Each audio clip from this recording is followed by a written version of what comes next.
నమస్తే, welcome to Leo. మనతో ఉన్నారు సీనియర్ జర్నలిస్ట్ డివి శ్రీనివాస్ గారు. సార్ నమస్తే. నమస్తే సార్, మనం చూసుకుంటే అమరావతిపై మొదటి నుంచి కూడా విషయం కక్కుతున్నాడు వైఎస్ జగన్మోహన్ రెడ్డి కావచ్చు, అదేవిధంగా వైసీపీ నేతలు కావచ్చు. అయితే ఆళ్ల రామకృష్ణారెడ్డి గతంలో వేసినటువంటి ఒక పిటిషన్ ఏదైతుందో హైకోర్టులో అసైన్ భూములకు సంబంధించి ఏదో అవకతవకలు జరిగాయి. దీంట్లో చంద్రబాబు నాయుడు గారి పైన, అదేవిధంగా నారాయణ గారి పైన ఆయన అనుచిత వ్యాఖ్యలు చేశారు. దీన్ని హైకోర్టులో కొట్టడమే కాకుండా ఈరోజు మన సుప్రీంకోర్టులో కూడా కొట్టేశారు. సో ఒక్కసారి చెంపదెబ్బ కాదు, 2 సార్లు, అంటే ఇక్కడ హైకోర్టు నుంచి చెంపదెబ్బ జగన్కి, అదేవిధంగా సుప్రీంకోర్టు నుంచి కూడా చెంపదెబ్బ. సో దీన్ని ఎలా చూడాలి సార్? అంటే 2 చెంపదెబ్బలు కాదు, ఒకటి చెంపదెబ్బ, ఇంకోటి చేట దెబ్బ. ఇప్పుడు ఆళ్ల రామకృష్ణారెడ్డి అసైన్డ్ భూముల గురించి మొదటి నుంచి కూడా, ఏది జగన్మోహన్ రెడ్డి కాదు, గత 10 ఏళ్లుగా ఇదే గోల.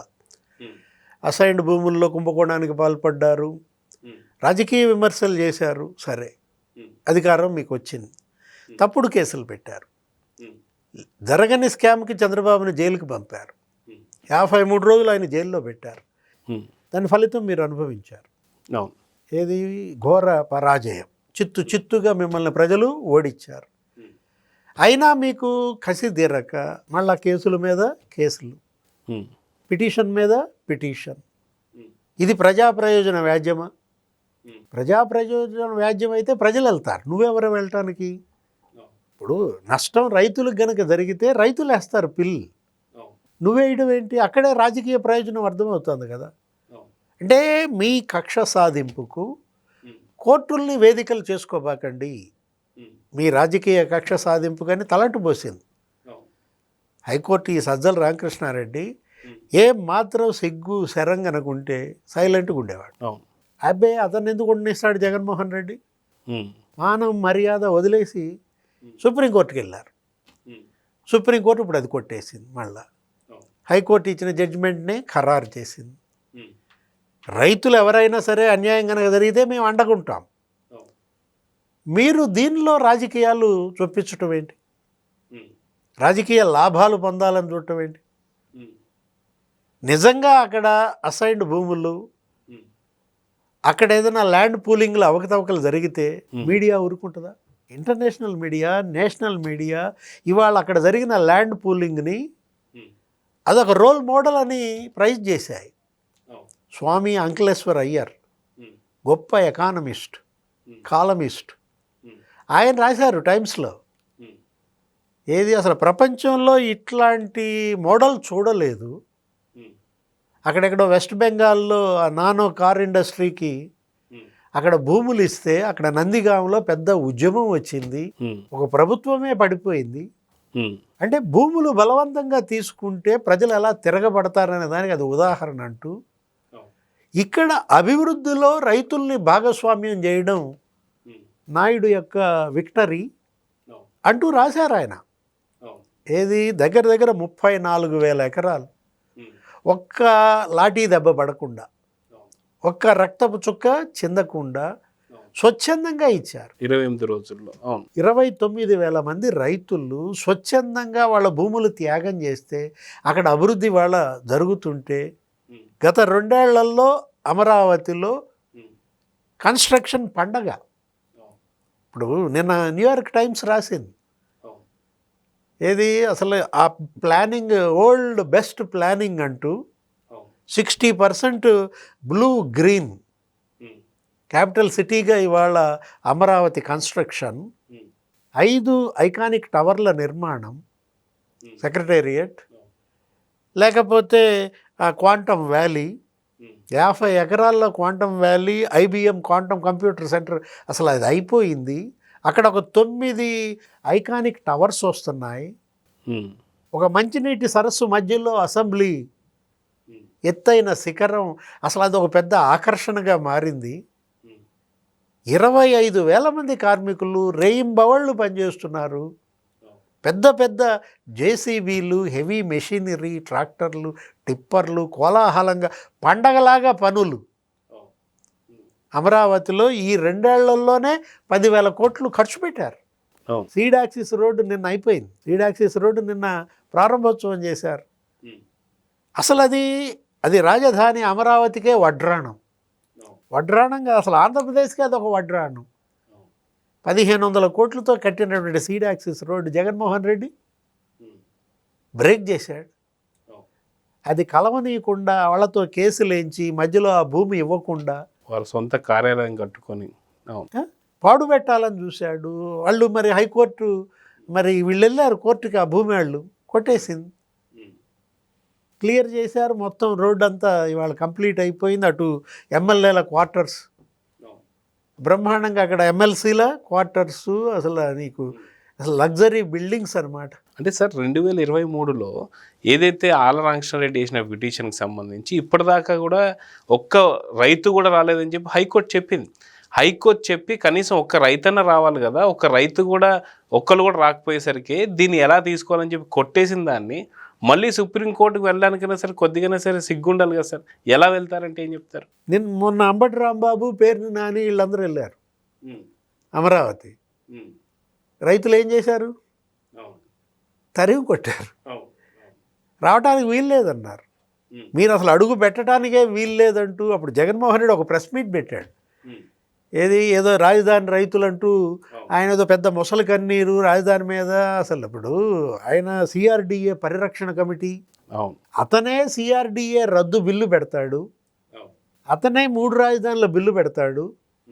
కోర్టులన్నీ తిప్పికొట్టిన తర్వాత, తిరస్కరించిన తర్వాత, ప్రజలు అసలు అతను ముఖ్యమంత్రి పదవి ఊడగొట్టిన తర్వాత ఇప్పుడు సిఆర్డిఏ పరిరక్షణ కమిటీ అని ఒక డ్రామా. వీళ్ళందరినీ పంపితే ఏం చేశారు? తరిమి కొట్టారు, పారిపోయారు. అంబటి రాంబాబు, పేర్ని నాని. అంటే ఇప్పుడు సజ్జల రామకృష్ణారెడ్డి కూడా ఇక అదే పరిస్థితి. లేకపోతే ఆయన ఎవరు? ఆళ్ళ రామకృష్ణారెడ్డి కూడా అదే పరిస్థితి. ఆఖరికి దేవినేని అవినాష్ పై కోడిగుడ్లు కొట్టి మరీ బయటికి పంపించేశారు. అంటే జనం ఆగ్రహం ఆ స్థాయిలో. ఏది చిత్తుగా మిమ్మల్ని ఓడించారు. కృష్ణా, గుంటూరు జిల్లాల్లో వీళ్ళు కంప్లీట్ ఊస్ట్ అయ్యారంటే మొత్తం కోస్తా అంతా చూసినా నీకు 125 నియోజకవర్గాల్లో 4 సీట్లు మీకు వచ్చేది. అది కూడా 7 నియోజకవర్గాలు గెలిచారు అక్కడెక్కడ రాయలసీమలో ఆ 52లో. లేకపోతే ఈ 11 కూడా ఉండే కాదు.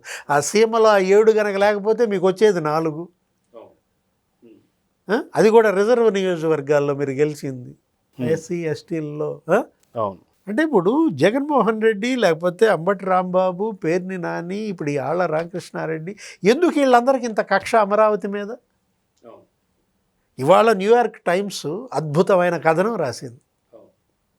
ఏది అసలు ప్రపంచంలోనే అద్భుత నగరంగా ఇవాళ ఇది మారుతోందంటూ ఇచ్చినటువంటి ఆ కథనం అంతర్జాతీయంగా క్వాంటమ్ వ్యాలీ, అటు రాయిటర్స్, ఇటు ఫైనాన్షియల్ టైమ్స్, అటు టైమ్స్ ఆఫ్ ఇండియా, బిజినెస్ పేపర్లు, ఇంటర్నేషనల్ మ్యాగజైన్స్ ఇక్కడ జరుగుతున్న అభివృద్ధిని, కన్స్ట్రక్షన్ని, ప్రపంచ దేశాలన్నీ ఇవాళ అమరావతి వైపు చూస్తుంటే అంబటి రాంబాబు ప్రెస్ మీట్ పెట్టామంటాడు, మా హయాంలో రోడ్లకు మేము ఇంతే ఖర్చు పెట్టాము, అసలుకి ఇప్పుడు ఈ రోడ్డు వేస్తానికి ఇన్ని కోట్లు అవసరం అని చెప్పి మాట్లాడుతున్నారు. కానీ వాళ్ళ హయాంలో రోడ్ల గురించి వారి యొక్క మిత్రుడైనటువంటి కేటీఆర్ గారు చెప్పారు, మీరు గిన మా కోట వేయకపోతే మేము ఆంధ్రప్రదేశ్ రోడ్ల వైపు తిప్పేస్తామని చెప్పేసి.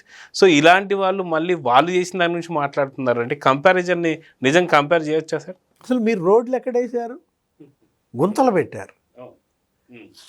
ఇప్పుడు మీరు పెట్టిన గుంతల్లో ఆ రోడ్డు ప్రయాణం నరకం కదా అప్పట్లో ప్రజలు అనుభవించింది. రోడ్ల గురించి మీరు మాట్లాడబాకండి. అవును. లేకపోతే భవనాలు ఏం చేశారు? బిల్డింగులు పాడు పెట్టారు. అవును. చంద్రబాబు కట్టిన బిల్డింగులు, ఆయన నిర్మించిన రోడ్లు కంప్లీట్ చేస్తుంటే మీకు ఈ పరిస్థితి వచ్చేది కాదు. సీడ్ యాక్సిస్ రోడ్డు మీరు అప్పుడే కంప్లీట్ చేస్తుంటే, ఇప్పుడు ఈ quarters, MLA quarters, MLC quarters, ఇవన్నీ మీరు అప్పుడు కంప్లీట్ చేస్తుంటే మీరే ఇనాగ్రేషన్ చేయించుకునేవాళ్ళు.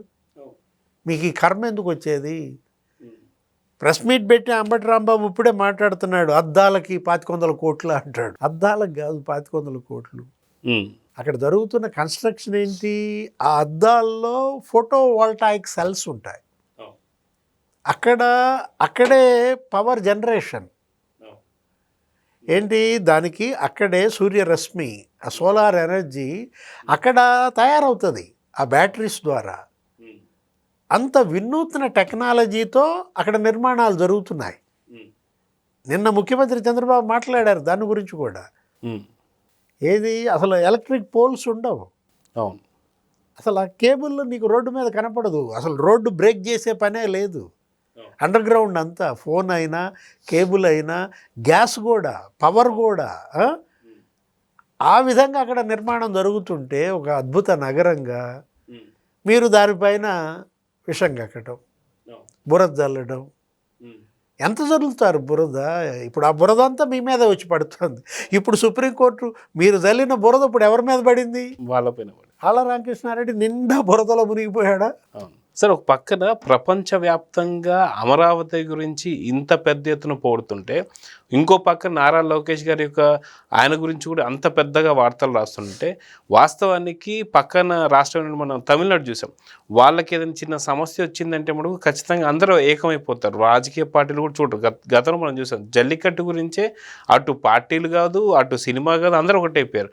కానీ ఎందుకు సార్ ఇంత కక్ష ఎందుకు? అంటే మన రాష్ట్రం డెవలప్మెంట్ అవుతుందని చెప్పేసి ప్రపంచవ్యాప్తంగా పేరు వస్తుంటే ఎందుకు ఓన్లీ వైసీపీకి మాత్రం ఇంత పెద్ద కక్ష అంటే ఏం చెప్తారు? అంటే ఇది పగ, ప్రజలపై పగబట్టారు.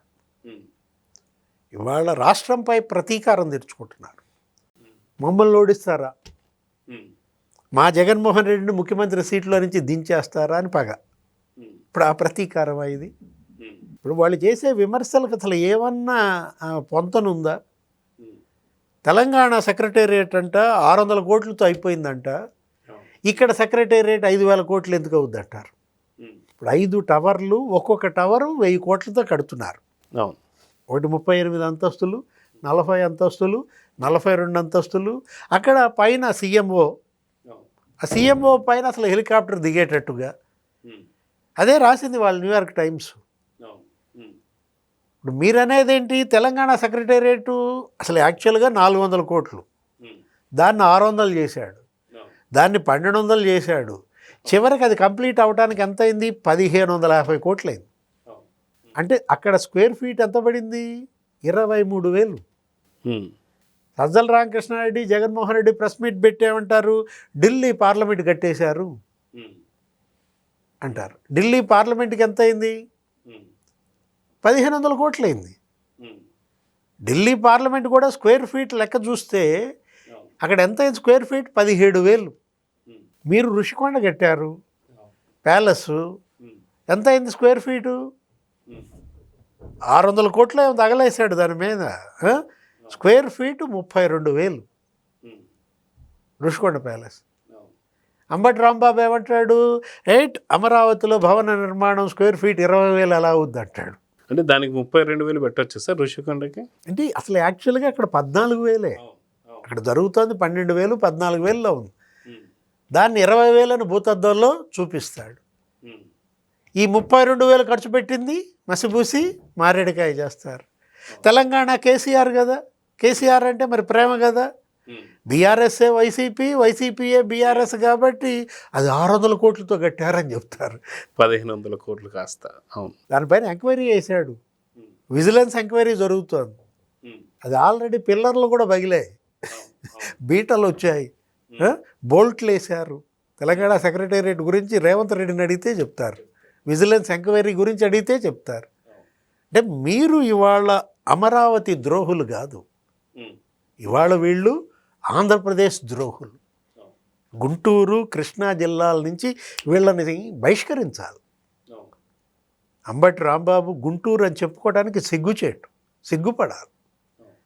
నీ ప్రాంతంలో, నీ సొంత జిల్లాలో ఇంత పెద్ద ఎత్తున అభివృద్ధి జరుగుతుంటే, క్వాంటమ్ వ్యాలీ వస్తే, బిట్స్ అక్కడ పెడుతుంటే 1000 కోట్లతో అక్కడ ఒక ఎడ్యుకేషన్ హబ్ డెవలప్ అవుతుంటే, 60% బ్లూ గ్రీన్ అసలు అద్భుత రాజధాని నిర్మిస్తుంటే సంతోషపడాల్సింది పోయి అడ్డుకుంటావా, బురద జల్లుతావా? గుంటూరు ఇవాళ అతన్ని సామాజిక బహిష్కారం చేయాలి. కృష్ణా జిల్లా, ఎన్టీఆర్ జిల్లా ఇవాళ పేర్ని నాని, దేవినేని అవినాష్ వాళ్ళని సోషల్ బాయ్కాట్ చేయాలి. జగన్మోహన్ రెడ్డిని ఎవరు చేయవసరం. జగన్మోహన్ రెడ్డిని జనం బహిష్కరించాల్సిన అవసరం లేదు. జగనే బహిష్కరించుకుంటాడు. తనే బాయ్కాట్, తనే సోషల్ బాయ్కాట్ చేసుకుని ఎక్కడికి వెళ్ళి ఉంటున్నాడు, యలహంకలో ఉంటున్నాడు. సో చూద్దాం సార్, ఖచ్చితంగా మీరు అన్నట్టు ఆంధ్రప్రదేశ్ సంబంధించిన డెవలప్మెంట్లో అందరూ కూడా అద్భుతంగా పోడుతుంటే ఓన్లీ వైసీపీ మాత్రం కక్షపూరిత రాజకీయాలు అయితే చేస్తుంది. ఖచ్చితంగా ఇప్పటికైనా సరే మానుకోవాలని అయితే కోరుకుందాం సార్. నమస్తే. నమస్తే. Please subscribe to Leo News for more videos.